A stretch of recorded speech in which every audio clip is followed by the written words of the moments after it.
contar con... recién se pone a grabar, entonces vamos a darle un nuevo inicio a la jornada. Estamos muy contentos de contar hoy con la presencia de Diana Márquez, ¿m?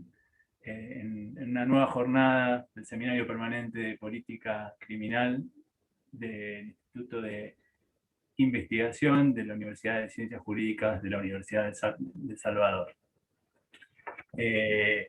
Bueno, en principio, como siempre, queremos agradecer al Instituto de Investigación de la Universidad, a Guillermo Jensen y a la decana de la universidad, a Lidia Uriol, y también a todas y a todos ustedes que se han hecho presentes hoy para escuchar a Diana.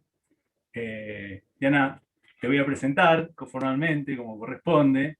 Es coordinadora nacional de la agrupación Víctimas por la Paz y directora del área de justicia restaurativa de la Asociación Pensamiento Penal, integrante del Comité de Resolución de Conflictos de las unidades 21 de Campana y 15 de Batán de la provincia de Buenos Aires, abogada y escribana de la Universidad de La Plata, posgrado en Derechos Reales de la Universidad de Buenos Aires, mediadora prejudicial del Ministerio de Justicia de la Provincia de Buenos Aires, es especialista en mediación familiar de la Fundación Sigiuso, es facilitadora del diálogo y especialista en justicia restaurativa. Y me permito sumar, Diana, que todo un trabajo que yo conozco, que más allá de lo académico y del territorio que mencionas ahí, todo un trabajo que vos haces para ayudar a las asociaciones de víctimas, no solamente en la cual estás, que es muy importante porque lleva a la realidad todo lo conceptual y todas las cuestiones que siempre trabajas. Así que desde ya muchas gracias. Y bueno, nosotros le mandamos a todas las personas que están presentes tu texto y bueno, básicamente seguramente después si alguna tiene alguna pregunta y nos quiere escribir, lo haremos y después podemos abrir también el micrófono si alguien quiere hacer algún comentario o hacer la pregunta de forma directa. Así que muchas gracias a todos y a todos. Y bueno, Diana, adelante. Bueno, buenas tardes a todos y todas. Veo algunos conocidos. Bueno, agradecer, por supuesto, a USAL, primero a Leandro Constanzo, que la verdad que desde que lo conozco siempre me invita a participar de cosas interesantes, desde Zoom, así, hasta un libro que siempre tengo conmigo, que lo tengo al lado mío siempre, que se llama Políticas Públicas y Política Criminal, que realmente es un libro que lo leo realmente muchas veces y me ayuda con muchos razonamientos. Yo, nada, voy a ponerme a hablar y ustedes, bueno, me pararán cuando quieran. Y cualquier cosa, por supuesto, que preguntas o lo que sea, es lo que más me gusta contestar. Lo mío no es académico, hoy tampoco no es que me voy a dedicar a hablar de Víctimas por la Paz, porque bueno, hoy lo pensé por ahí de otra manera, pero bueno, eso es todo lo que también podemos hablar en algún momento y voy a estar encantada de hacerlo. Y bueno, cuando uno piensa en justicia restaurativa y bueno, en una mirada restaurativa, desde ya, como yo me dedico más que nada a víctimas no vindicativas, está claro. Bueno, muchas veces me he preguntado por qué es importante para las víctimas la justicia restaurativa. Y para mí empieza a ser importante ya desde el momento en que la justicia restaurativa habla de reparar un vínculo dañado por el delito. Un vínculo personal y un vínculo social. Para mí, esa reparación del vínculo que daña el delito es lo que hace que me importe como víctima y como coordinadora de una asociación de víctimas y como dijo Leandro, una persona, yo vivo tejiendo redes entre asociaciones de víctimas y refugios de víctimas. Entonces, siempre tengo como esa mirada de que la justicia restaurativa habla de reparar un vínculo. Eso me importa, digamos. Y ese daño en las relaciones, entonces hace que no nos preguntemos qué leyes se violaron cuando se cometió un delito, sino qué daño se ha causado y quién lo ha realizado. Porque ese daño muchas veces es mucho más grande que lo que puede suceder solamente si analizamos el delito. Y eso es con la finalidad de trabajar sobre la responsabilización y la reintegración, que son como dos patas que trabaja la justicia restaurativa, que son lo fundamental. Y para mí la justicia restaurativa, yo lo digo siempre, es la justicia del sentido común. Yo la llamo así porque creo que el que asume un daño sabe que debe, o sea, que asume que hizo un daño sabe que debe repararlo. Para mí eso es como simple. No es simple llegar a asumir que se hizo un daño, pero una vez que se asume eso, ahí hay algo simple que me parece que no es ni académico ni trascendente, sino que es así. El que sabe que hizo un daño asume y lo debe reparar. Y para mí está ahí el germen de la justicia restaurativa, que, vuelvo a decir, es recomponer los vínculos. Y de hecho creo que hay más sentido común en la necesidad de pedir perdón a veces que en la de perdonar. Que eso después vamos a tocar el tema del perdón un poco más largo si les interesa.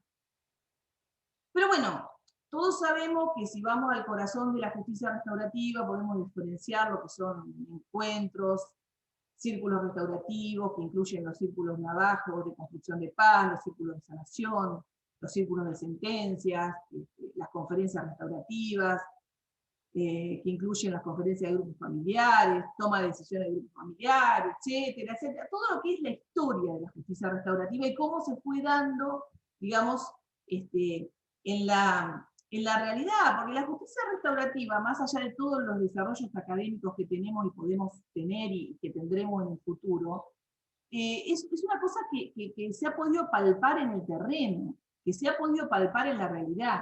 Y creo que de ahí surgen todos estos nombres que son interesantes, pero yo no quiero entrar ahí. Porque mi mirada es, a mí la palabra círculo me gusta mucho, pero más que para hablar, ya les digo, de como el desarrollo histórico de por qué se llaman círculos así o círculos asá, a mí me gusta pensarlo porque creo que el círculo es lo que se rompió, digamos. El círculo alrededor de la víctima y el círculo alrededor del victimario, que necesariamente los incluye. El del victimario normalmente es un círculo que involucra a la familia, a los amigos, a los hermanos que van a la escuela y tienen que asumir que su hermano está preso, cometió un delito o hizo un daño.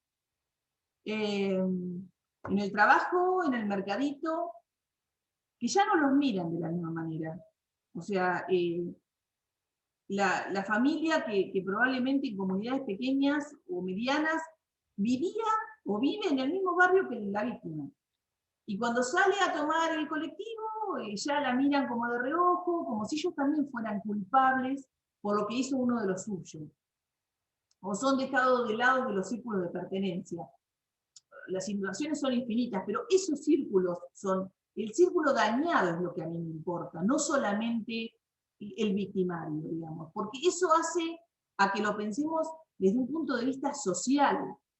Y en relación a la víctima, ella y su círculo también están completamente dañados, seriamente afectados. La víctima generalmente se vuelve una persona muy vulnerable, con una gran cantidad de sentimientos negativos, de miedo, de odio, no sé, furia, venganza, vergüenza, qué sé yo, todos los sentimientos que sin duda afectan al entorno, que también es su círculo de pertenencia. Entonces, cuando nos referimos a estos círculos restaurativos, para mí, círculos restaurativos, nos tenemos que referir a que debemos restaurar estos círculos rotos, dañados. y los que participamos somos los mismos que hemos sido dañados o los que hemos causado el daño.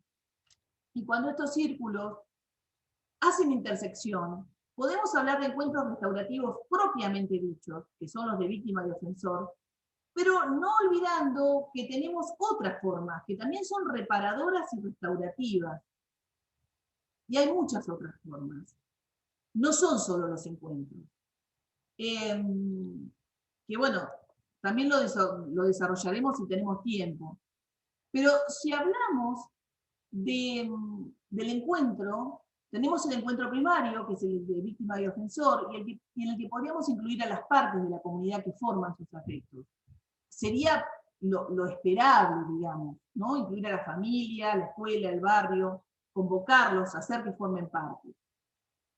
En el caso de este encuentro propiamente dicho, tenemos a la víctima y al victimario como protagonistas. No lo estoy pensando solamente adentro de un proceso o de un juicio, pero también lo podemos pensar adentro de un proceso o de un juicio. Y este victimario y esta víctima, estos protagonistas, van a realizar una acción. Van a llevar adelante una acción en su tarea de diálogo, de escucharse, de tener una conversación difícil. No en los términos de quién tiene razón o si hay intereses ocultos detrás de las posiciones que hay en esa conversación. Yo creo que es importantísimo despojarnos de esa mirada. Porque acá hablamos de conversaciones que cambian la vida de los participantes, como el delito anteriormente ya cambió a las dos partes. Conversaciones en las que, aún siendo difíciles, las partes se entregan de manera completa porque buscan sanarse. Se entregan en los términos de una conversación difícil, como todas, que están plagadas de sentimientos muy complejos, muy profundos, donde las partes, lo más seguro es que hayan llegado a ese encuentro sensibilizadas e interpeladas, cada uno con sus propias historias, que a la justicia restaurativa le importa, las historias de vida le importan, y con todo lo que han podido reconstruir y cómo han podido modificar su vida, porque cuando uno llega a un encuentro es que ha transcurrido un proceso interno, ayudado por un facilitador o no, porque muchas veces se llega sin la ayuda, pero sí o sí con un proceso transformativo interno que es muy importante. Por eso en el caso de hechos graves, esos encuentros normalmente no se pueden realizar muy cercanos al delito, en mi opinión, ¿no? Quizás sí, pero nunca lo he verificado en la realidad. Porque todavía se está como en carne viva, como con esos sentimientos muy a flor de piel.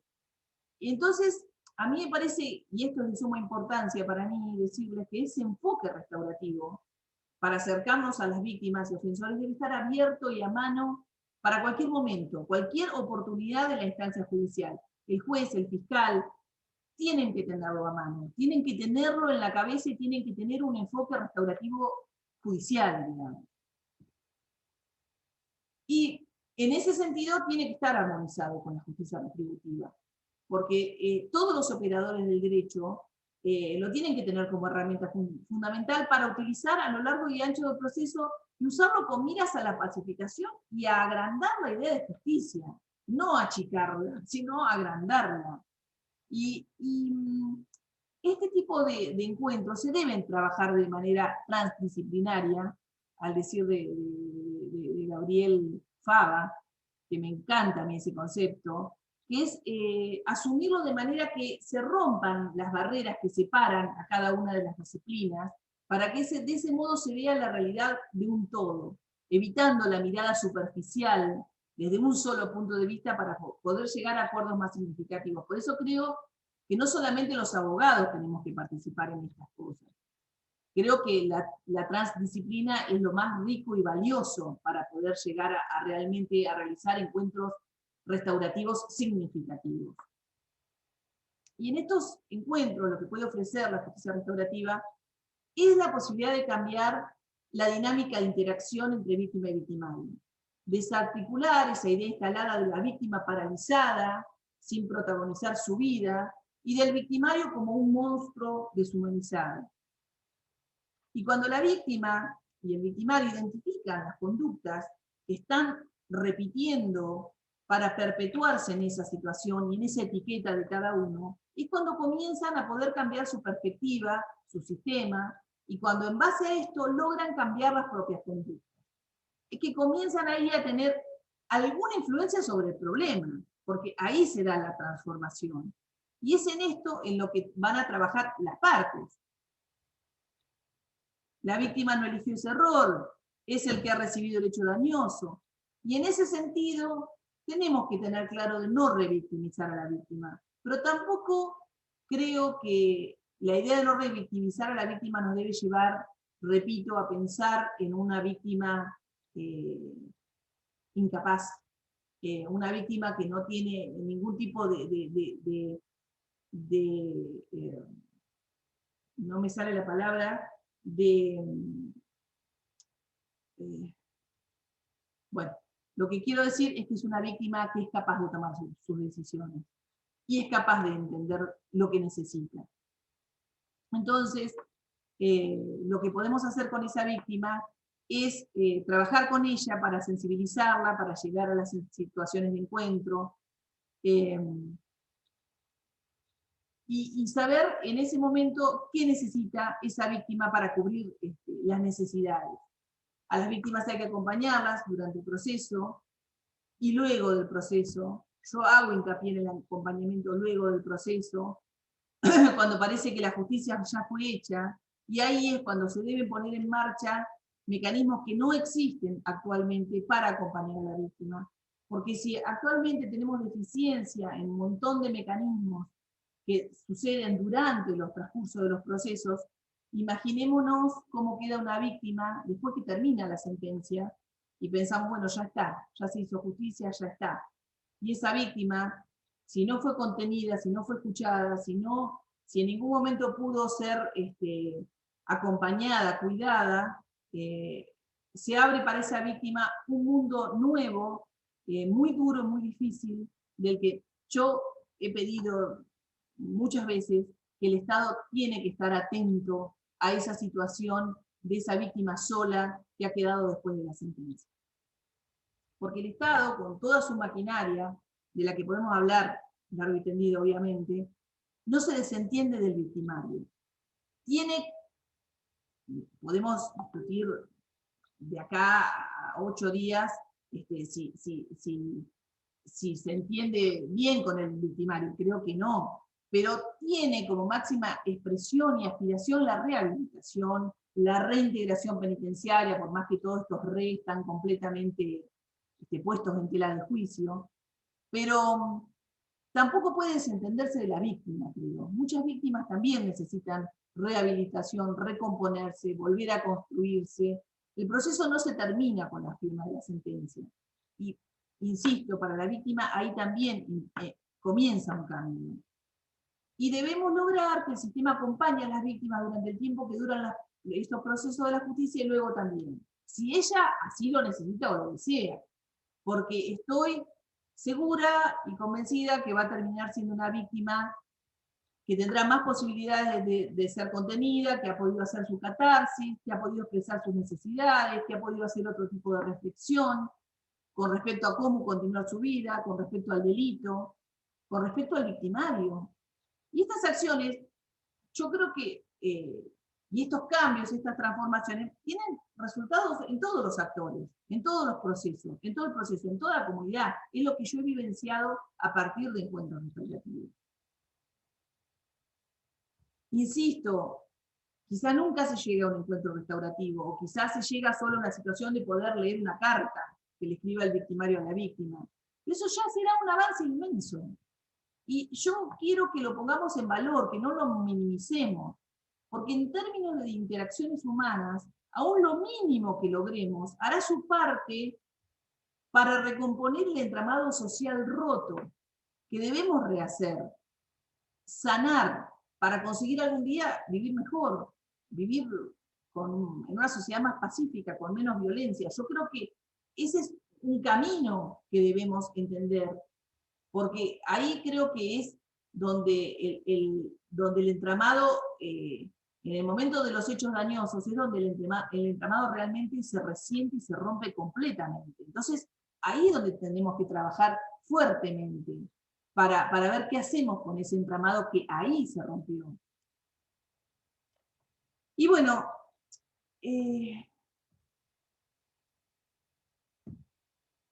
a ver, cuando hablamos de la implementación de la justicia restaurativa, a partir del 2015, que se incorpora con la incorporación de la ley la 27147, que modifica el régimen de extinción de las acciones penales, nos encontramos con la conciliación y la reparación integral del perjuicio. Yo creo que, yo no me gusta hablar del derecho en general, yo creo que esto es un puntapié, pero yo quiero más que nada reflexionar sobre la justicia restaurativa, que está en el otro extremo de lo punitivo. Con un intermedio podemos pensar en el enfoque reparatorio, debe ser completamente sistematizada. Ese es un tema que a mí todo el tiempo me genera contradicciones. Porque yo pienso que podemos pensar en una justicia más artesanal, creativa, sensible, asertiva con el conflicto humano.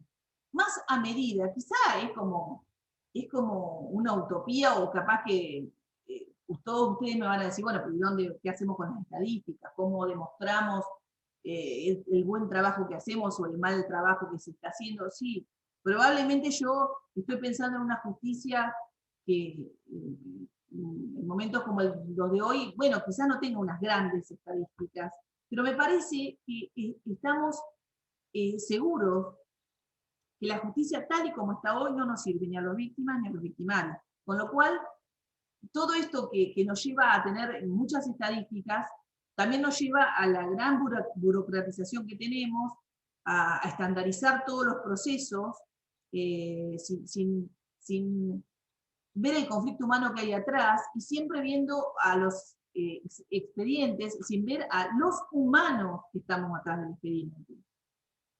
Entonces, a mí me parece que esta burocratización extrema y este guiarnos por estadística nos ha llevado a este estado de cosas que muchas veces ha deshumanizado la justicia.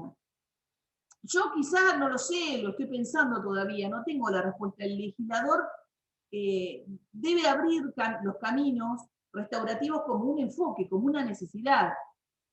Quizá esto es una utopía, no lo sé, pero no debemos perder de vista que cada caso presenta sus singularidades y cada víctima es un nuevo universo de necesidades que debemos desentrañar y tener en cuenta a rajatabla.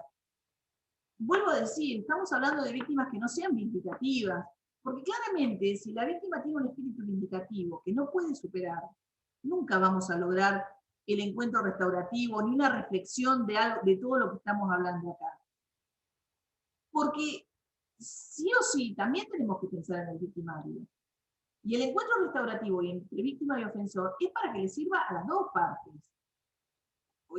Es como, o a las tres partes realmente, porque la comunidad es otra parte, para mí, beneficiaria fundamental de esta mirada restaurativa. Entonces, yo creo que la mirada tiene que ser saliéndose de lo punitivo y de lo vindicativo para tener una mirada más amplia de ese entramado social, donde estamos cabiendo todos, porque estamos todos en ese entramado, víctimas y victimarios. Y yo también, esto es bastante importante para mí, yo entiendo que es una víctima la que necesita la restauración, a la que no le alcanzó con que el victimario estuviera preso para estar satisfecha y tranquila. Es una víctima que necesita algo más, que no está conforme. Es una víctima que necesita tener una respuesta más importante que la que le da el sistema judicial retributivo. Tenemos que tener claro que no todo está dentro del sistema judicial. Necesita una respuesta emocional, espiritual, psicológica, trascendente, humana, y no lo va a encontrar generalmente en las vías tradicionales de la justicia. Por eso la justicia restaurativa es tan importante. Porque es justicia que existe y que se necesita, y que debe estar dentro del sistema. Porque asiste a víctimas que piden más, que piden cosas que la justicia restaurativa puede proveer como un encuentro, un pedido de perdón, o dar un perdón, satisfacer a víctimas que necesitan información, que las escuchen, que necesitan verdad, que les crean, o una restauración económica o simbólica, pero es algo de un cariz más personal, individual, y tendiendo a que logremos rehumanizar al ofensor dentro de la víctima y le permita al ofensor rehumanizarse a su vez. Y esas necesidades personales e individuales sí o sí se van a transformar en necesidades sociales. Y hay una cosa que no podemos dejar de la que no podemos evitar hablar y que es importante tener en cuenta, que es la comunidad por omisión. Hay una idea, y es que tenemos una víctima y un victimario. Pero ese victimario también ha sido víctima de otras situaciones a su vez. Y entre estas situaciones de las que ha sido víctima, en general hablo, es de la omisión del Estado. De la omisión en el cuidado de su salud, en su educación, en haberlo puesto en un estado de, puesto hombre o mujer, siempre estoy hablando, ¿no? Por supuesto, en un estado de vulnerabilidad, de pobreza estructural, de no haberle ayudado con las adicciones, de no tener institutos de contención, de quizá no haberle generado condiciones de trabajo para los padres, para los abuelos, y luego para él o para ella, y no tener un Estado que se preocupe porque las personas trabajen o sean asistidas y tengan de manera indispensable una mirada de género, y todo eso que el Estado debe hacer y no hace, actúa por omisión sobre el victimario, y eso no lo tenemos que olvidar. La situación del Estado por omisión es muy importante, y quizá en la justicia restaurativa es la primera vez que el Estado se puede hacer presente con una mirada bondadosa, de empatía hacia ese victimario y a eso y a esa situación empática es sumamente importante, y nosotros tenemos que darle una gran importancia, aunque normalmente en la justicia tradicional no se hable nunca de empatía. Tenemos que empezar a hablar de empatía. Y esto me lleva a reflexionar sobre lo que yo he denominado el derecho a pedir perdón. Quizá acá me doy contra todo lo académico y contra todas las nuevas tendencias y teorías, pero yo esto lo he vivenciado y he necesitado repensarlo y pensarlo para poder decírselos más allá de un hecho puntual o de 2 o 3 que les puedo contar. Para mí, el derecho a pedir perdón está vinculado con algo que quizás suene raro, porque uno espera que el derecho sea a dar el perdón. Pero la verdad es que hay personas que tienen la necesidad de pedir perdón. Y esa necesidad, yo sostengo, puede transformarse en un derecho. Ese perdón, no como finalidad del encuentro con la víctima y o con la comunidad, sino como consecuencia de una profunda responsabilización, no tampoco desde la idea de flagelarse, pero sí de hacerse cargo de las consecuencias dañosas de los actos propios. Y desde ya, que no en el sentido de obligar a una víctima a sentarse para que el victimario le pida perdón, sino a que ese victimario encuentre en algunos círculos restaurativos o en algunos encuentros restaurativos con víctimas subrogadas si son necesarias, aunque no sean sus víctimas, pero quizás sí con otros miembros de la comunidad, esa posibilidad de pedir perdón. Porque ese perdón no es religioso, yo no lo pienso religioso, ni es un perdón en los términos del perdón que da el Estado, tiene la inmensa potencia que representa el pedido de perdón, de arrepentimiento. El pedir perdón y el decir la verdad son dos situaciones sumamente potentes, que la persona que llega hasta ahí lo hace porque realmente ha transformado su vida. Y la ha transformado porque ha podido responsabilizarse de sus hechos, cosa que nos cuesta a todos a diario, constantemente, hasta en las pequeñas y más nimias cosas. Y creo que en el derecho a pedir perdón va de alguna manera lo que yo llamo cortar el círculo de violencia. Porque el círculo de violencia, de frustraciones, en algún lugar se debe cortar. Y creo que si una persona puede ejercer su derecho a pedir perdón, no es que se corta por lo más débil, tomando debilidad en los términos de la carencia del estado por omisión. Yo creo que lo que ahí se genera, o podemos generar, es un nuevo discurso, un nuevo diálogo, donde en ese nuevo diálogo con la sociedad, una vez que ese victimario hizo un hasta acá y pudo pedir perdón, o pudo participar de un círculo restaurativo, podemos decirle, bueno, ahora sigamos hablando de vos, hablemos de vos, de por qué también sos víctima, y qué tiene la sociedad para decir. De allí podemos seguir trabajando junto a ese victimario, seguir ayudándolo, dándole herramientas para que consiga trabajo o educación, para que salga mejor de la cárcel, para que él y su familia se sientan de nuevo incluidos en el tejido social. Pero con todas estas situaciones, el primer paso de pedir perdón demuestra a la sociedad que ese victimario se arrepintió de haber hecho el daño, culposo o doloso. Se rompe ese círculo de violencia con un gran coraje, con una gran fortaleza, que realmente es sumamente destacable. Y los beneficiarios al final, vamos a todos, porque habremos recuperado un miembro para la sociedad, un vecino, alguien con quien podemos convivir en paz. Y a la justicia restaurativa le importa mucho la historia de las partes, los contextos. Y le importa poder transformar esos diálogos, esos relatos en algo positivo, generar un nuevo relato para el futuro, para la vida de la víctima y del victimario. Y esto es transformador.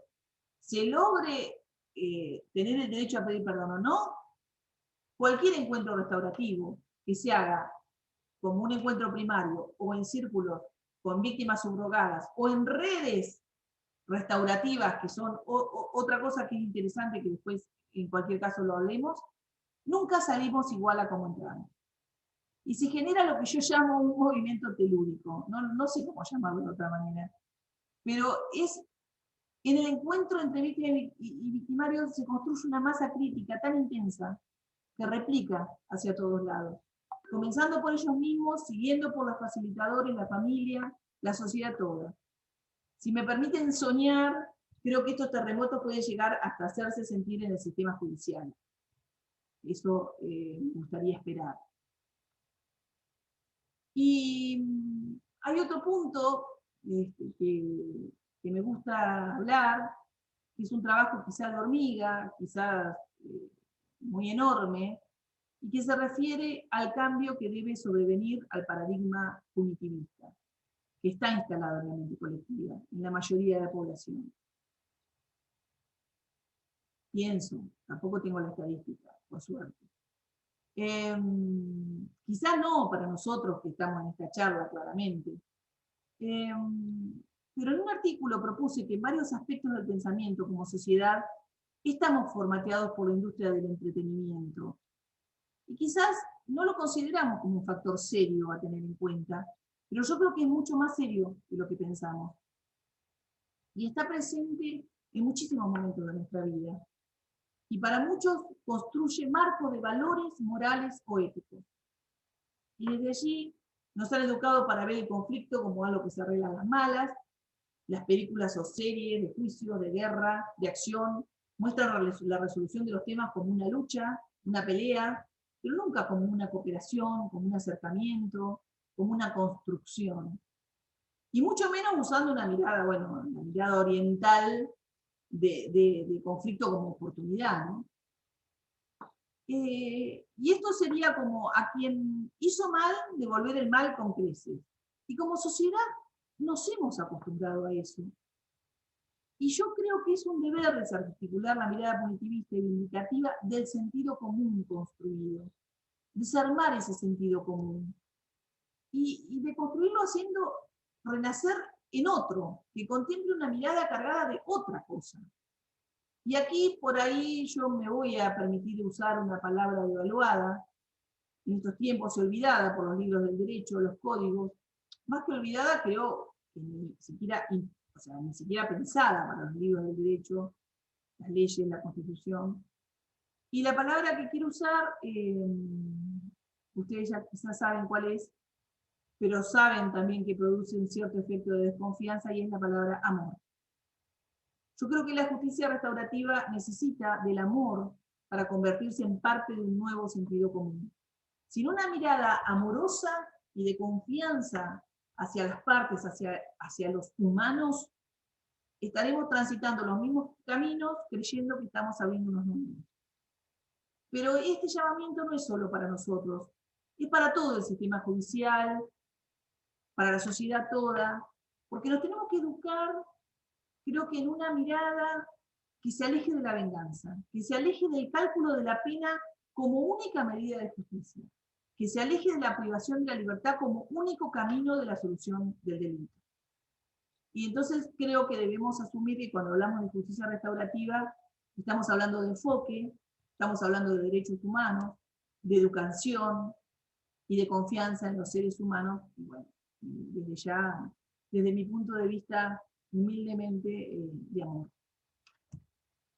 Hasta acá más o menos lo que les quería decir. Espero no haberlos aburrido mucho. Espero no haber terminado muy pronto. No, para nada. Espero poder contestar las preguntas. Y bueno. Acá, en general, nosotros acá en el seminario de política criminal, siempre como trabajamos con un texto, hacemos, cuando termina la autora y expositora, autor, expositora, hacemos como un recorrido, pero básicamente, en este caso, el recorrido lo hiciste vos, perfecto, o sea, como que hiciste un recorrido muy bueno y en ese sentido me va a quedar solamente no hacer un repaso del texto para nada, sino simplemente hacer algunas preguntas con un par de cuestiones que a mí me gustaría como subrayar como para, en este intento que siempre hacemos, ¿no? Desde el seminario, de llevar a la práctica, generar este puente, ¿no? Entre academia y realidad y territorio estamos hablando en este caso de lo que tiene que ver con el sistema judicial en muchos casos, ¿no? Y lo que necesitamos, ¿no? Para generar algunos cambios de estos que vos hiciste un gran resumen recién, que son necesarios, ¿no? Para cambiar esta mirada. En ese sentido, dos o tres cuestiones que me gustaría mencionar respecto de tu texto y que quería ver si de alguna manera podemos, digamos, si lo entendí bien el planteo, y a su vez, si ¿qué es lo que vos crees necesario como para generar en los operadores y operadoras del sistema judicial esta nueva mirada que vos reclamás un poco de los operadores y operadoras en cuanto a saber tratar a las víctimas, ¿no?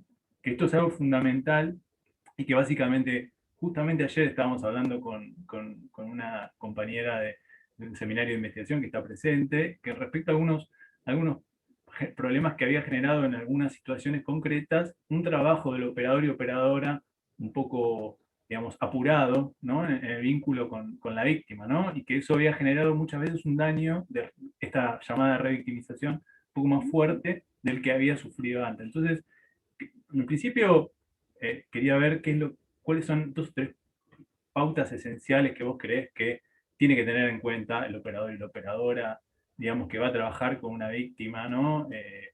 Obviamente es distinto según el tipo digamos, de conflicto o de delito. Y de alguna manera, después de este planteo, llego a este otro punto que vos trabajás y que me gustaría ver si vos me podés hacer alguna otra reflexión. Esta distinción que vos haces en algún momento del texto, esto no es un conflicto, es un delito. Entonces, que eso de alguna manera quería entenderlo mejor para justamente en esta cuestión de la mirada de la justicia restaurativa, en pensar en todo como toda la historia, ¿no? Mirar toda la película y no solo la foto, ¿no? Del hecho concreto del delito. Y esta cuestión que a veces, justamente por esta mirada restaurativa, vos viste hace poco el video de la mamá de Pablo, que fue la persona que ejecutó Chocobar, ¿no? Luego del robo. Y en ese relato de la mamá se ve claramente en la historia cómo quién es víctima y quién es de alguna manera ofensor. En algunos casos es complejo de determinar, no en el enfoque claro que vos das en el texto, pero frente a esta mirada donde no sabes en forma muy clara quién es quién, también un poco esa parte del texto me gustaría si podés, digamos, hacer un comentario. Y básicamente, para terminar, quería esto que mencionás, ¿no? Que una vez lo hemos charlado, Diana, esta cuestión del cambio del sentido común, que vos reclamaste y lo mencionaste recién en tu exposición, y lo difícil, ¿no? Que es esta construcción de cambiar, y en las propias víctimas, ¿no? Cómo generar, y ese es el trabajo digamos, que haces vos, ¿no? Digamos, cómo generar en el campo de las asociaciones de víctimas, de los grupos de víctimas, este cambio, porque claramente sabés vos que en ese sentido vos a veces quedás en minoría, ¿no? Y tu asociación también, con esta mirada vindicativa que hay en muchas otras asociaciones. ¿Cómo construir, ¿no? Este gran proceso de cambio que es necesario y que de alguna manera vos estás llevando adelante día a día, ¿no? Entonces, ¿qué camino vos pensás que como esencial es? Son muchas cosas, la que vos te Bueno, parezca interesante, y si no es ninguna, pasamos a las preguntas del resto, no hay problema. no, arranco por lo primero que me decías, después me vas refrescando. Para mí, de los operadores, lo que yo siento es que no entienden que la víctima es central en el proceso. Yo pienso que cuando vos le das la centralidad a la víctima, que los operadores piensan que ellos son los centrales en el proceso. Ni la víctima ni el ofensor, por supuesto, pero como estamos hablando de víctimas, puedo hablar de víctimas. Para mí, cuando se pone central a la víctima, ahí se entiende todo.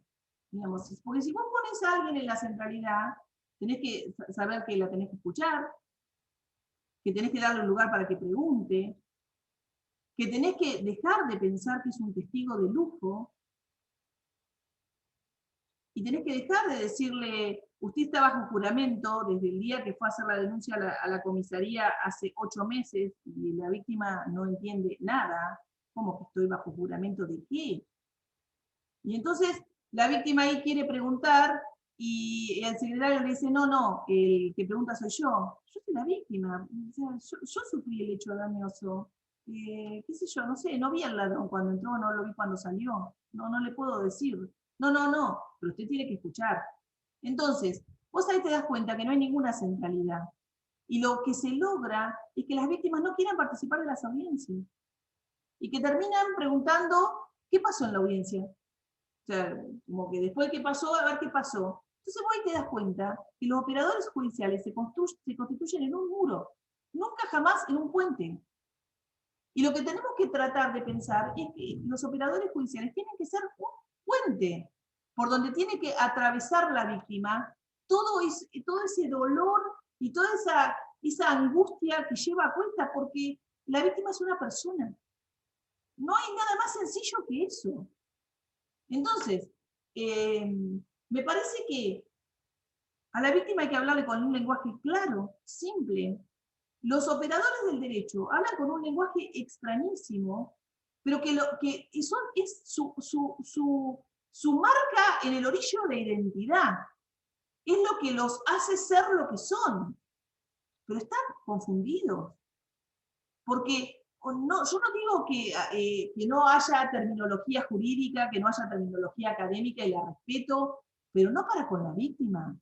La víctima no necesita más que simpleza, más que se le explique bien, que se la escuche, que se le permita hacer la catarsis, que la parafrasee, que se trate de ayudar a cambiar en lo posible los sentimientos negativos a sentimientos positivos. Todo eso, por supuesto que no se estudia solamente en la Facultad de Derecho. No se estudia ahí solamente, desde ya. Porque no es que sabiendo leyes o sabiendo procedimientos llegás a eso. Sí, los operadores de derecho tienen que formarse en más cosas, quizá actualmente. Pero la verdad es que también hay algo de lo intuitivo. Un operador que se comunica con una víctima y lo primero que hace es decirle, te escucho, ¿me querés preguntar algo? ¿Me querés decir algo? Es un operador que ya hizo una transformación. Es un operador que ya cambió algo. Cambió su switch y cambió el switch de la víctima. Pero una víctima que se la llama a las 8 de la noche diciéndole que al otro día hay una audiencia donde se tiene que presentar, esa víctima no duerme, esa noche no duerme. Y llega el otro día a la mañana y cuando empieza a hablar con el secretario, aunque sea por videollamada, esa víctima llora, porque tiene que volver a recordar todo, porque nadie la contiene, porque el Estado no le pone un psicólogo, un acompañamiento terapéutico, no hace nada de eso. Entonces, hay un trabajo muy grande de los operadores. Está en las manos de los operadores cambiar esto, cambiar este enfoque. Yo hablo del enfoque restaurativo porque creo que, vuelvo a decir, es recomponer vínculos, pero para recomponer vínculos hay que trabajar muchísimo. ¿Que es más trabajo? Probablemente es más trabajo, pero todo lo demás está estandarizado. Bueno, tráeme la carpeta tal con tal, bueno, a ver acá, a ver, que lo firme el secretario, que lo lleve el auxiliar, que lo baje, que lo suba. Eso, la verdad, que nos lleva a ese distanciamiento enorme que tenemos con la justicia. Las víctimas nos sentimos lejísimos de todos los operadores. Los victimarios, ni hablar. Entonces, el victimario, ¿cómo es la escena? La víctima, la testigo de lujo, el victimario callado. El abogado lo mira, no, usted no hable, no diga nada. No diga así. En esa escena, donde hay mucho dolor y mucho para reparar, ¿qué hacemos? No hacemos nada. No sé cuál era la otra pregunta. Pero yo me apasiono. Sí, igual ese era el tema esencial, ¿no? Que era el de los operadores. No, la construcción del sentido común, esto que vos mencionaste en un... Mira, la construcción del sentido común, parte de que ese sentido común mainstream que yo llamo, yo hoy miraba un diario, ¿no? Y entonces en el diario decía que tal persona había, que tiene que ver con la tragedia de Once, había hecho 3 cursos de Ikebana, de yoga, no sé qué, y le habían dado bien el certificado de conducta. Ese título es una porquería. Más allá de si nos gusta o no, quién sea la persona o lo que sea, ese título es que nos quiere indignar. Ese título lo que nos quiere hacer es enojarnos con esa persona y con la justicia. Y si ve que no sirve para nada, ve, le dan 3 cursos de yoga y ya está. El hombre está preso. ¿Qué esperamos? ¿Que ahí se pudra en la cárcel? Y mucha gente se pudre, ¿eh? Se pudre y sale mucho peor. Entonces, cuando nosotros muchas veces en Víctimas por la Paz decimos, nosotros somos lamentablemente de los que podemos decir, porque la gente te dice, ah, porque a vos no te pasó, porque a vos no se te murió un hijo. A nosotros en Víctimas por la Paz nos pasó todo eso. Pero también queremos desarticular eso de que se pudran en la cárcel, porque se terminan pudriendo, salen peor. Entonces, si vos no mirás los dos lados de la escena, te estás quedando sumamente cortos. Nosotros, como asociación de víctimas, o yo como víctima, como lo que sea, no puedo mirar para otro lado, porque necesito, primero por mi propia humanidad, porque por más que yo haya sido víctima de un delito, eso no me quitó la humanidad. Entonces, yo puedo defender mis derechos como víctima, pero mis derechos como víctima también terminan donde empiezan las garantías de mi victimario. Yo también voy a defender con el mismo ahínco las garantías de mi victimario. Y si la verdad, hacer 3 cursos, 4 cursos, lo lleva a que tenga un buen certificado de conducta, me alegro, porque estar haciendo las cosas bien. Porque a mí lo que pasa en las cárceles me importa mucho. Nosotros con Víctimas por la Paz, cuando participamos de los comités de resolución de conflicto en cárceles, probablemente desde una mirada de afuera es como revolucionario, contracultural. ¿Cómo una asociación de víctimas participa dentro de comités de resolución de conflicto en cárceles? ¿Dónde se ha visto? Y se ha visto en el momento en que nos importa cómo van a salir y cómo están viviendo hoy. Porque esas personas no es que las mandamos a la estratosfera, no es que no salen nunca más. Esas personas tienen que salir siendo un vecino, tienen que salir siendo una persona que a nosotros no nos dé miedo que salgan. Que no nos sintamos después que salgan. Mira, cuando nosotros hemos trabajado en encuentros restaurativos, y tengo un ejemplo en el que yo pensaba que nosotros habíamos fracasado, porque bueno, era un caso de una persona que quería pedir perdón a sus víctimas, él ya salía, se recibió de sociólogo y abogado en la cárcel, estaba a punto de salir, no había tenido un homicidio, pero había sido asalto a mano armada muy graves, aparte las 2 veces había sido la misma gente, así que los había dejado muy marcados, muy marcados psicológicamente. Cuando esa persona quiso pedir perdón, y con Víctimas por la Paz, y el juez de institución, hicimos toda una movida para para convocar a las víctimas, para llevarlas a un grupo de mediación. La verdad que parecía que nada había funcionado. Y yo desde mi lugar, la verdad que hablaba mucho con el juez de ejecución, y yo le decía, bueno, tenemos que entender que lo que pasa, y que bueno, con que una víctima se haya querido acercar a hablar con vos ya es un montón, y yo lo valorizaba muy positivamente. Pero un día, esa persona llevó a otra de las víctimas, porque eran varias, llevó a otra a una reunión con el juez, y de pronto le dijeron, la verdad que sí, que no queremos saber nada con él, pero nos dijeron que él quería darnos algo, qué sé yo. Digo, nosotros colaboramos con una biblioteca, y si él pudiera acercarles una computadora, para nosotros estaría muy bien. Yo, la verdad que ese día, dije, bueno, ya está, el éxito ya está, doblemente. Por un lado, ya saben que esa persona estudió, no tiene adicciones, es una persona que cumplió su condena, que salió siendo otra persona de la que entró, que aprovechó, entre comillas, digo, el tiempo horrible que le tocó en la cárcel, pero lo aprovechó de alguna manera. Y de pronto llegó a una biblioteca, una computadora que le mandó a esta gente, que eran sus víctimas, que realmente es un gesto que evidencia que ellos habían seguido pensando en lo que se les ofrecía. Ellos habían seguido, o sea, no les pasó de largo. Llegó a su comprensión, a su entendimiento. Lo que no llegó, ni la mediación, lamentablemente, ni un proceso restaurativo de otro tipo. Bueno, no todo es como blanco-negro, que tengamos el éxito total, que tengamos todo completamente zanjado, pero eso existe y es muy importante.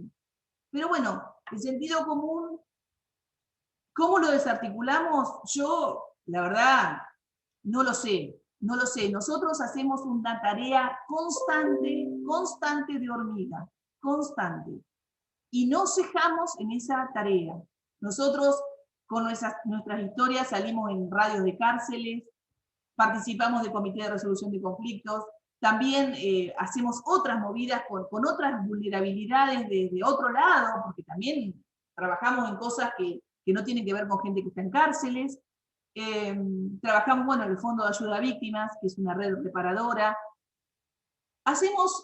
Si me hacen una nota, hacemos una nota. Si no hacemos una nota, no hacemos una nota. Nosotros trabajamos, gestionamos todo el tiempo. Trabajamos. Y la verdad es que yo en estos años, yo veo cambios. Y veo, no sé, nosotros por ejemplo participamos en una diplomatura que se está dando en este momento de la cárcel de Batán, que bueno, nosotros somos parte de esa diplomatura, y somos parte central de esa diplomatura. O sea, definimos, por ejemplo, el tercer módulo se llama Justicia Restaurativa porque se lo pusimos nosotros a ese título. Y nosotros vamos a dar ese último módulo. Y la verdad es que lo que yo veo sábado a sábado es la cantidad de gente de Latinoamérica, de Argentina, de todo el país, que se une, que habla de este tema, que hay un movimiento. Yo siento que hay un movimiento que nos está llegando de alguna manera. Si vos me preguntabas esto hace 4 años, que yo decía lo mismo más o menos, y nada, te podría haber dicho que estábamos lejísimos. Hoy estamos lejos, pero no tanto. Yo mañana tengo que dar, esto lo digo no por hacerme mi propia bambolla, pero yo mañana tengo que dar en la formación de la red de jueces penales de la provincia, me han llamado a mí a disertar. ¿Cuándo la red de jueces penales iba a llamar a una asociación de víctimas a disertar? Una asociación de víctimas con nosotros, ¿no? Y a otras asociaciones de víctimas, bueno, hacen leyes como la ley de víctimas. Pero nosotros no hemos sido llamados normalmente. Bueno, mañana vamos a hablar. Ustedes imaginarán que yo no voy a decirles que bien, muchachos, lo que hacen, ¿no? No le voy a decir eso. Pero bueno, también les voy a decir que estoy esperanzada porque me llaman a disertar, porque nos llaman a escucharnos. Entonces, bueno, algo ha cambiado, algo va cambiando. Buenísimo. Mientras que no sé si alguna quiera hacer alguna pregunta a Diana, quería agradecer mucho la presencia de la doctora Ángela Ledesma, que vino a escucharte también, Diana. Y no sé si A tenemos mí, perdón, quiero decir que a mí a veces me avergüenza mucho, tengo ahí a Gabriel Fava, que es como un faro para mí, es mi faro académico, y bueno, perdón por mis imprecisiones académicas o por las cosas que yo por ahí las tomo desde mi punto de vista y las digo como me salen, pero bueno, ustedes sabrán disculparme.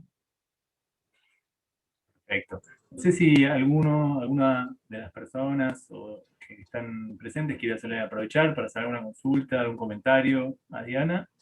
Sí, ahí, doctora Ledesma. Bueno, primero muchas gracias por la invitación al doctor Constanzo. Muchas gracias, Diana, por la presentación y por el compromiso con el que trabajas siempre. Muchas gracias, realmente. Sabemos que venís de la batalla, así que es mucho más valioso tu discurso que cuando uno lo hace desde lo académico exclusivamente. Te oía con atención y cuando vos decías que habría que pensar en que puede haber algún tipo de regulación normativa, ¿en qué lugar la ubicarías vos como para crear ese espacio, sin perjuicio de todo lo que significa la transformación cultural y de que podamos ir creando espacios los operadores desde distintos lugares, pero ¿dónde crearías un espacio institucional si tuvieras que regularlo legislativamente? Porque vos hablabas, por ejemplo, de los delitos graves, como el momento a lo mejor no es el principio, lo regularías en la parte de la ejecución, procurarías ver según la categoría de delitos, no sé en qué estás pensando. Yo claramente estoy pensando en cualquier momento del proceso. Yo no lo pienso para una categoría de delitos simples. Yo, de hecho, nosotros, un encuentro restaurativo para nosotros señero en Víctimas por la Paz, que deviene de un delito ambiental, hay una muerte de por medio de una chica joven. Yo lo que siento es, yo no podría decir legislativamente dónde podría estar, pero yo creo que tiene que estar a la mano del operador jurídico siempre. No creo que sea algo para determinados delitos o para delitos menores o para un momento del proceso, digamos. Porque me parece que ahí entró la mediación como en un lugar para delitos menores y para otra categoría en algún momento, y me parece que eso, a mí me parece que eso quedó como corto. Y, y muchas veces lo que yo he advertido es que gente que ha estado varios años en cárcel y ha estado con un tiempo de reflexión y de reestructuración de su vida, tiene hasta más posibilidades de lograr transformar y rever lo que ha hecho, porque al final y al cabo necesitamos una responsabilización, no una flagelación, pero una responsabilización necesitamos de alguna manera.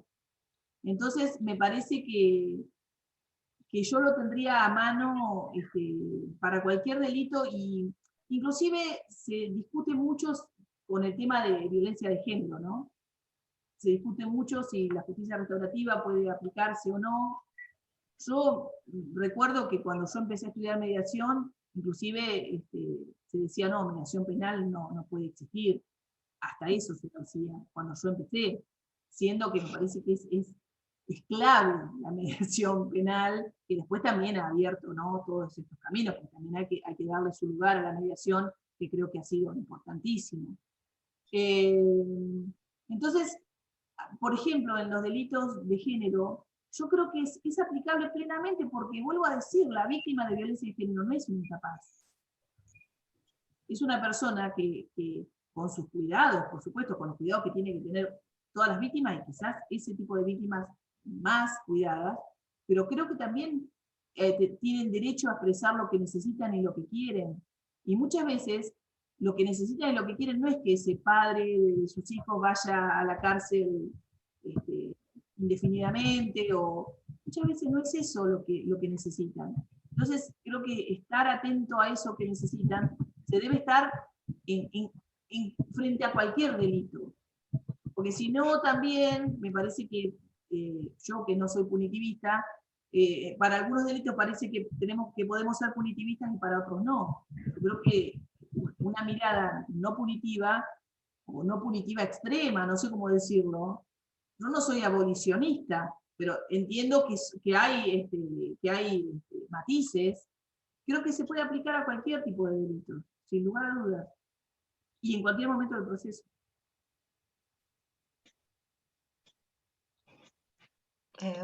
¿Puedo hablar? Adelante, Graciela. Bueno, buenas tardes. Bueno, en un principio, sí, la Diana, que acuerdo con todo lo que estuvo planteando en su charla, me parece recontra interesante. Son saberes del territorio. Si bien hay conceptos académicos, está todo cargado de experiencias y de un conocimiento, de un saber hacer. Me interesó muchísimo el concepto de puente para los operadores, esto de un acompañamiento a la víctima que sea constructivo, que no tenga que ver con imponer racionalidades ni apresurar tiempos. Me parece que tener una mirada comprensiva respecto de la víctima, de cómo se manifiesta su sufrimiento, de cómo percibe ella su sufrimiento, de cómo impacta ese sufrimiento en la vida de esa víctima, es muy importante. Me quedo interpelando todo eso en mi hacer cotidiano. Me parece que es un aporte muy, muy interesante. Gracias, Diana. Yo quiero aclarar que Graciela es trabajadora social y trabaja con víctimas de violencia de género de forma directa, o sea que el comentario no, digamos, tiene aparte un bagaje territorial y de trabajo concreto muy, muy, muy importante, ¿no? Gracias, Graciela. No, Muchas a gracias, ustedes por Graciela. invitar. ¿Cómo? Yo quiero decir que yo estudié, la primera carrera que estudié fue trabajo social. No.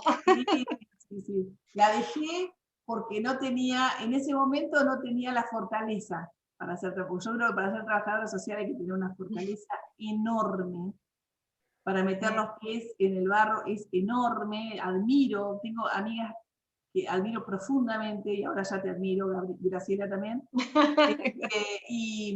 Pero después la vida, viste cómo es la vida, yo dejé eso, pero me fue llevando a meterme desde otro lado, estudié Derecho, y pensé, bueno, me quedo un poquito más afuera, pero bueno, uno es lo que es. Sí, bueno, y en todos lados aporta. sale por todos lados. Es así, en todos lados podemos aportar. Pero bueno, no, gracias, me encantó escucharte, Diana. Gracias. Gracias.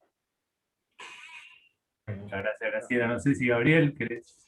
Sí, nada, gracias Leandro, Diana, a todos y a todas por estar, a Ángela también, por invitarme a siempre a construir en estos espacios y a intercambiar ideas. A mí me parece como muy importante, fuertes como debates académicos, porque me parece que es un plano que también hay que dar discusión, que se está planteando el tema en estos últimos años, proyectos de investigación, jornadas, congresos, debates específicos que hay dentro de proyectos, que me parece que es un tema que hay que seguir dando, porque digamos, esta construcción de lo cultural va desde los ámbitos académicos, y quizás los ámbitos académicos universitarios sean incluso ámbitos tardíos, pero bueno, es un buen momento porque son los ámbitos académicos que ocupamos y desde lo que tenemos que construir también. Pero, sin embargo, yo creo, y esto sí me parece interesante como exponerlo o contarlo, que hay por un lado, nosotros tenemos, luego de los primeros años de los años 80, había personas que empezaron a hablar de personas que juzguen a sus pares, ¿verdad? Y ahí empezaron a hablar dos personas puntualmente de lo que hoy conocemos y está instaurado como juicio por jurados. Bueno, o sea, por 1985, cuando se salió un librito que era Justicia y Participación, era muy curioso y muy alocado en su momento, ¿no? Y sin embargo, hoy nadie cuestionaría, digamos, la institución del jurado. Sin embargo, parece que hemos construido cultura en suerte para que incorporar a pares, que juzguen a pares como mecanismo de participación democrática, pero todavía estamos en la construcción de cultura para visibilizar y escuchar a las víctimas o incluso incorporar a pares para que construyan una relación comunitaria o una solución comunitaria desde el vínculo comunitario afectado por el hecho. Y eso aún resulta como curioso, y me parece que todos desde los lugares que ocupamos hay como una tarea de construcción de sentido en ese aspecto que es importante que hagamos. Yo no lo veo tanto como contracultura, sino como una construcción de sentido desde una humanidad relacional, ¿no? Desde una humanidad de las relaciones, de que las relaciones importan y que el sistema penal recorta un hecho en el tiempo y lo reconstruye en su momento a través de una verdad real y después de una verdad formal en el sistema acusatorio. Y debemos como mutar esa idea y también plantear una verdad consensual que tiene que ver con las necesidades de las víctimas, de los ofensores, de las comunidades en donde esos hechos ocurren, como primera cuestión a tratar si hay voluntariedad, confidencialidad. Me parece que desde ahí es donde, desde esta humanidad y en el ámbito de los operadores y de las condiciones de restauratividad que a veces hay que crear en las propias partes, y en comprometer a la comunidad en estas prácticas también se da la construcción de sentido. Y para cerrar, nada más quería decir algo. Yo creo que los operadores o los facilitadores restaurativos tienen dos objetivos para ver su tarea cumplida, y esto sí te lo quiero decir especialmente, Diana, y creo que acá es donde se visibiliza en un doble plano tu trabajo. Uno es intervenir mucho, ya sea a través de la difusión de sus prácticas en concreta y a través de la intervención de sus prácticas cuando hacen los procesos o los abordajes restaurativos. Pero cuando eso ocurre, ya después las prácticas hablan por sí mismos. Y si vos notás las últimas, lo cual celebro, las últimas participaciones que vos tuviste oportunidad de estar y que yo al menos tuve la oportunidad de ver, de todas las que hay, tu palabra fue menor porque el espacio de la palabra fueron las propias experiencias. Entonces, cuando las personas toman la voz en los hechos y hablan, ahí quiere decir que está concreto y visibilizado el trabajo de los restaurativos. Se empodera a las personas en palabra y se puede hacer la comunión o el puente entre lo práctico, lo jurídico y lo académico. Y desde ahí celebro y construyo el sentido del valor de lo que me parece. Creo que por eso es muy importante que todos desde ahí podamos contribuir, y te agradezco por esto que haces. ¿Qué decir? Gracias. Me dispara lo que dice Gabriel, bueno, varias cosas, pero les quería contar que por ahí a veces yo no Gabriel conoce este hecho desde ya, este encuentro restaurativo, pero a veces en una oportunidad que hicimos un encuentro restaurativo, no hicimos solamente un encuentro restaurativo, hicimos a su vez, construimos un paseo de la paz en una plaza. O sea, todo a la vez, ¿no? Con las mismas personas. Construimos un paseo por la paz en una plaza y pusimos, digamos, pedimos a la municipalidad del lugar que pusiera en revisión, no me salía la palabra, en revisión todas las toda la legislación que había sobre desechos tóxicos. Todo lo que tenía el municipio, viste que vieron que las ordenanzas se pisan unas con otras, no se sabe cuál está en vigencia, cuál no. Bueno, pedimos la revisión de todas las ordenanzas que tuvieran que ver con desechos tóxicos. Eso que tuvo tres patas, digamos, que tuvo la pata del encuentro restaurativo, de la de la construcción de un paseo por la paz en una plaza y de la revisión de las ordenanzas, la parte de la construcción del paseo por la paz fue hecha en una plaza que estaba a media cuadra del lugar donde murió la chica en cuestión, ¿no? La chica muerta, pero todo el barrio había sido afectado por lo que había pasado con un derrame tóxico. Y los demás, gracias a Dios, no habían muerto y bueno, se habían cancelado sus daños, ¿no? Pero cuando se hizo el Paseo por la Paz y íbamos a hablar con los vecinos, no todos los vecinos nos parecía bien. Estábamos por hacer un paseo, en una plaza estábamos por hacer un paseo que está hecho, y los estábamos invitando a la inauguración.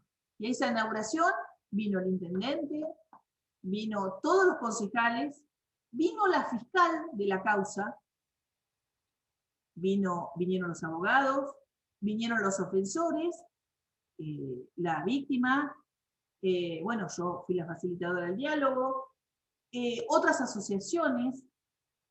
Éramos, yo no sé, en la plaza éramos más de 100 personas.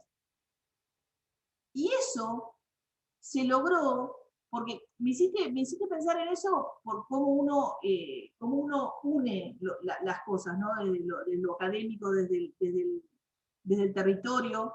Eso se logró porque pudimos hacer entender a las personas cuál era el objetivo, la función de lo reparador. ¿Cuál era la función que estábamos tratando de integrar entre todos? ¿Qué era lo que necesitábamos sanar entre todos? Ese barrio no era solamente que tenía que sanar la muerte de Melissa con su mamá, que estaba ahí, por supuesto, sino que era todo un barrio que tenía que sanar. Porque la muerte de Melissa dolió a todos.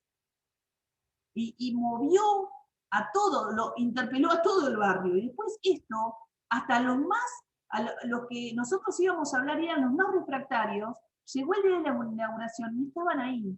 Y días posteriores seguían regando los abedules que habíamos plantado, porque alguien los tenía que regar. Y hubo gente que en primer momento no quería ir ni a la inauguración, y después nos llamaban y decían, no, aquel abedul está medio caiducho, lo estamos regando. Eso es algo que logra la justicia restaurativa y logra esto, que no tiene palabras. A esto yo le llamo el movimiento telúrico. Esto no tiene una explicación racional, jurídica, lógica, no la tiene. Bueno, nada, eso me disparó. Capaz que Gabriel me quiso decir todas otras cosas, pero a mí me disparó eso. Muchas gracias, Gabriel, por la intervención. Y no sé si alguna de las otras personas que están acá quiere hacer alguna otra pregunta.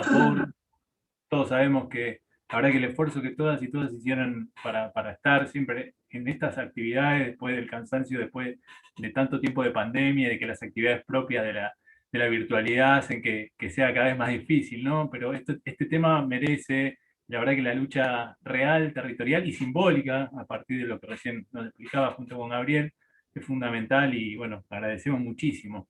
Así que si nadie más tiene ninguna pregunta que hacer, simplemente me queda agradecerle muchísimo también a Diana el habernos acompañado hoy y el seguir caminando.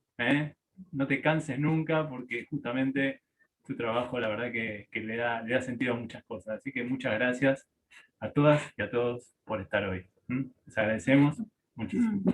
Muchísimas gracias, muchísimas gracias. Gracias USAL, que es la universidad de mi esposo, así que la llevo también un poco en mi corazón. Y bueno, gracias a todos por nada, por estar, por las preguntas, por las respuestas, por lo que sea. Los llevo ya en mi corazón. Gracias. Adiós, gracias.